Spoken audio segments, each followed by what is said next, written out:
Hi all, അസ്സലാമലൈക്കും. Welcome back to Silnas kitchen. ഇന്നത്തെ recipe ഉരുളക്കിഴങ്ങും റവയും കൊണ്ട് ഒരു കിടിലൻ ടേസ്റ്റി ആയിട്ടുള്ള അടിപൊളിയായിട്ടുള്ള ഒരു പലഹാരത്തിന്റെ റെസിപ്പിയാണ്. നല്ല ക്രിസ്പി ആയിട്ട് മൊരുമൊരാന്നിരിക്കുന്ന ഒരു കിടിലൻ ടേസ്റ്റി ആയിട്ടുള്ള സ്നാക്സ് ആണ്. സ്കൂൾ വിട്ട് വരുന്ന കുട്ടികൾക്കാണെന്നുണ്ടെങ്കിലും വീട്ടിൽ വരുന്ന ഗസ്റ്റുകൾക്കാണെന്നുണ്ടെങ്കിലും പെട്ടെന്ന് തയ്യാറാക്കി കൊടുക്കാൻ പറ്റുന്ന ഒരു അടിപൊളി ഐറ്റം ആണിത്. അപ്പോൾ ഇതെങ്ങനെയാണ് തയ്യാറാക്കുന്നതെന്ന് അറിയാനായിട്ട് വീഡിയോ സ്കിപ്പ് ചെയ്യാതെ മുഴുവനായിട്ടൊന്ന് കണ്ടു നോക്കണേ. റെസിപ്പിയിലോട്ട് കിടക്കുന്നതിന് മുമ്പായി സിൽനാസ് കിച്ചൺ ചാനൽ ആദ്യമായിട്ട് കാണുന്നവരാണെങ്കിൽ പ്ലീസ് ഒന്ന് സബ്സ്ക്രൈബ് ചെയ്തേക്കണേ. ഒപ്പം തന്നെ ഈ വീഡിയോസ് നിങ്ങൾക്ക് ഇഷ്ടപ്പെടുകയാണെങ്കിൽ ലൈക്ക് ചെയ്ത് ഷെയർ ചെയ്ത് സപ്പോർട്ട് ചെയ്യാനും മറക്കരുത്. ഇനി നമുക്ക് ഇതെങ്ങനെയാണ് തയ്യാറാക്കുന്നതെന്ന് നോക്കാം. ഇതിനായി ആദ്യം തന്നെ 3 ഉരുളക്കിഴങ്ങ് ഈ ഒരു വലിപ്പത്തിലുള്ളതാണ് എടുത്തിട്ടുള്ളത്. അതിന്റെ തൊലിയൊക്കെ കളഞ്ഞ് നല്ലപോലെ കഴുകിയെടുത്തതിന് ശേഷം ഇതുപോലൊരു ഗ്രേറ്ററിൽ ചെറിയ ഹോളിലിട്ടിട്ട് നന്നായിട്ടൊന്ന് ഗ്രേറ്റ് ചെയ്തെടുക്കുന്നുണ്ട്. ഞാനിപ്പോൾ ഈ ഒരു ഇത്രയും വലിപ്പത്തിലുള്ള ഉരുളക്കിഴങ്ങിനാണ് ബാക്കിയുള്ള എല്ലാ ഇൻഗ്രീഡിയൻസിന്റെ അളവും ചേർത്ത് കൊടുക്കുന്നത്. നിങ്ങൾ എത്രയാണോ കിഴങ്ങെടുക്കുന്നത്, എത്രയാണോ പലഹാരം വേണ്ടത്, അതിനനുസരിച്ച് നിങ്ങളും കറക്റ്റാക്കി എടുക്കാവുന്നതാണ്. ഈ ഒരു 3 ഉരുളക്കിഴങ്ങും ഇതുപോലെ ഗ്രേറ്റ് ചെയ്തെടുത്തിട്ടുണ്ട്. ഇനി നമുക്കിതൊരു പാത്രത്തിലേക്ക് ഇട്ട് കൊടുത്തിട്ട് നന്നായിട്ടൊന്ന് കഴുകിയെടുക്കാം. ഈ ഒരു കിഴങ്ങിന്റെ ആ ഒരു വഴുവഴുത്ത ഇതൊക്കെ പോയിട്ട് നല്ല ഡ്രൈ ആയിട്ട് ഒറ്റയായിട്ട് കിട്ടണം. അതിനു വേണ്ടിയിട്ടാണ് ഇങ്ങനെ ചെയ്യുന്നത്. അങ്ങനെ 3 പ്രാവശ്യമായിട്ട് ഞാനിവിടെ വെള്ളം മാറ്റി ഒരു അരിപ്പിലേക്ക് ഇട്ട് കൊടുത്തിട്ട് വെള്ളമെല്ലാം ഊറ്റിക്കളഞ്ഞതിന് ശേഷമാണ് ഞാനിപ്പോൾ ഇതുപോലെ ഒരു പാത്രത്തിലേക്ക് ഇട്ട് കൊടുക്കുന്നത്. ഇപ്പോൾ ഇതാ ആ ഒരു വഴുവഴുത്ത വെള്ളമൊക്കെ പോയിട്ട് നല്ല ഒറ്റയായിട്ട് കിട്ടിയിട്ടുണ്ട് ഈ ഒരു ഉരുളക്കിഴങ്ങ്.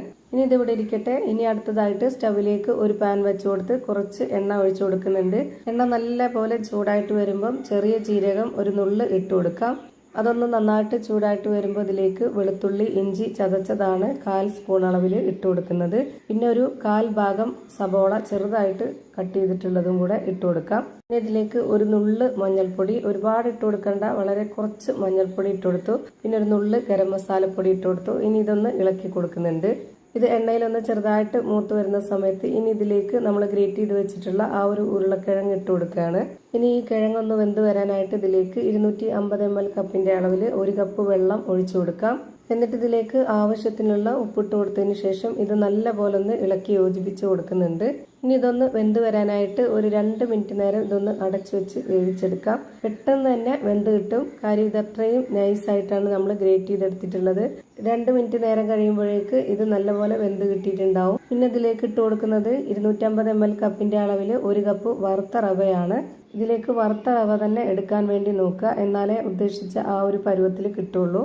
ഈ റവ ഇട്ട് കൊടുക്കാൻ നേരമായപ്പോൾ ലോ ഫ്ലെയിമിലാണ് ഞാൻ ഇട്ട് കൊടുത്തിട്ടുള്ളത്. ഇനി അങ്ങോട്ട് ലോ ഫ്ലെയിമിൽ ഇട്ട് കൊടുത്തിട്ട് ഇതുപോലെ നന്നായിട്ടൊന്ന് മിക്സ് ചെയ്ത് കൊടുക്കാം. ഇനി ഇതിലേക്ക് വേറെ വെള്ളമൊന്നും ഒഴിച്ചു കൊടുക്കേണ്ട ആവശ്യമില്ല. ഇത് തന്നെയാണ് ഇതിന്റെ കറക്റ്റ് ആയിട്ടുള്ള പരുവം. ഇനി ഇതിലേക്ക് 2 പച്ചമുളകും അതുപോലെ കുറച്ച് കറിവേപ്പിലയും നല്ല പൊടിയായിട്ട് അരിഞ്ഞെടുത്തിട്ട് അതുകൂടെ ഇതിലേക്ക് ഇട്ട് കൊടുത്തിട്ട് ഇളക്കി കൊടുക്കുന്നുണ്ട്. മല്ലിയിലയുടെ ഫ്ലേവർ ഇഷ്ടമുള്ളവർക്ക് അതുകൂടി ചേർത്ത് കൊടുക്കാവുന്നതാണ്. ഇനി ഇത് രണ്ടും കൂടെ ഇട്ട് കൊടുത്തതിന് ശേഷം ഒന്നുകൂടി ഇളക്കി യോജിപ്പിച്ച് കൊടുക്കാം. ഇപ്പോഴും ഞാനിത് ലോ ഫ്ലെയിമിൽ തന്നെയാണ് വെച്ച് കൊടുത്തിട്ടുള്ളത്. ഈ ഒരു ഫ്ലെയിമിൽ തന്നെ വെച്ച് കൊടുത്തിട്ട് ഒരു 2 മിനിറ്റ് നേരം കൂടി ഈ ഒരു റവ വെന്ത് കിട്ടാനായിട്ട് അടച്ചു വെച്ച് കൊടുക്കുക. ഒരു 2 മിനിറ്റ് ആകുമ്പോഴേക്ക് നമ്മുടെ കിഴങ്ങ് കൊണ്ടുള്ള ഒരു ഉപ്മാവ് നമുക്ക് റെഡിയായി കിട്ടും. ഈ ഒരു രീതിയിൽ നമുക്ക് ബ്രേക്ക്ഫാസ്റ്റ് ആയിട്ടോ സ്നാക്സ് ആയിട്ടോ ഒക്കെ നമുക്ക് ഏത് സമയത്ത് വേണമെങ്കിലും കറികൾ ഒഴിച്ചിട്ടോ കറികളില്ലാതെയോ ഒക്കെ കഴിക്കാൻ പറ്റും. ഇനി ഞാനിപ്പോൾ അങ്ങനെയല്ല ചെയ്തെടുക്കുന്നത്. ഞാനിപ്പോൾ ഇതൊരു സ്നാക്സ് ആക്കിയിട്ടാണ് എടുക്കുന്നത്. അതിന് വേണ്ടിയിട്ടാണ് ഇനി ഇങ്ങനെ ചെയ്യുന്നത്. ഈ മാവിന്റെ ഒരു പകുതി ചൂടാറിയതിനു ശേഷം കൈകൊണ്ടൊക്കെ തൊട്ടാൽ ഒരു കുഴപ്പമില്ലാത്ത ആ ഒരു പരുവത്തിൽ നമ്മൾ എടുത്തിട്ട് ഇതുപോലെ നന്നായിട്ടൊന്ന് കുഴച്ചിട്ടെടുക്കാം. ഇനി ഈ മാവിനെ 2 ആക്കി എടുക്കുന്നുണ്ട്.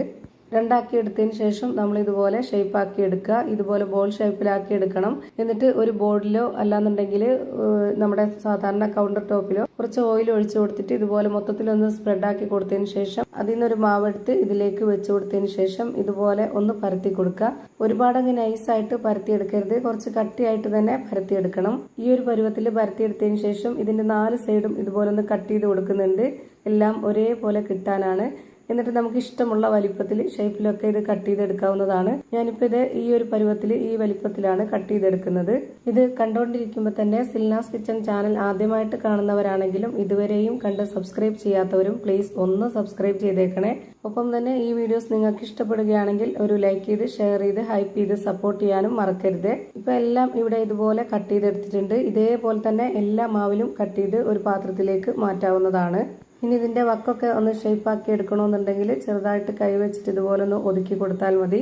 ഇനി നമുക്ക് ഇതെല്ലാം ഒന്ന് ഫ്രൈ ചെയ്തെടുക്കാനുള്ളതാണ്. അതിനായിട്ട് സ്റ്റവിലേക്ക് ഒരു പാൻ വെച്ച് കൊടുത്തതിന് ശേഷം ഫ്ലെയിം ഓൺ ആക്കി കൊടുത്തിട്ട് വളരെ കുറച്ച് എണ്ണ ഒഴിച്ചു കൊടുക്കുക. അതായത് ഇത് മുങ്ങി കിടക്കുന്ന രീതിയിൽ ഫ്രൈ ചെയ്തെടുക്കരുത്. എന്നിട്ട് ഇതിലേക്ക് ഒരു നുള്ള് മഞ്ഞൾപ്പൊടിയും ഒരു നുള്ള് മുളക് പൊടിയും ഇട്ട് കൊടുത്തതിന് ശേഷം ഇതുപോലെ നന്നായിട്ടൊന്ന് ഇളക്കി കൊടുക്കുക.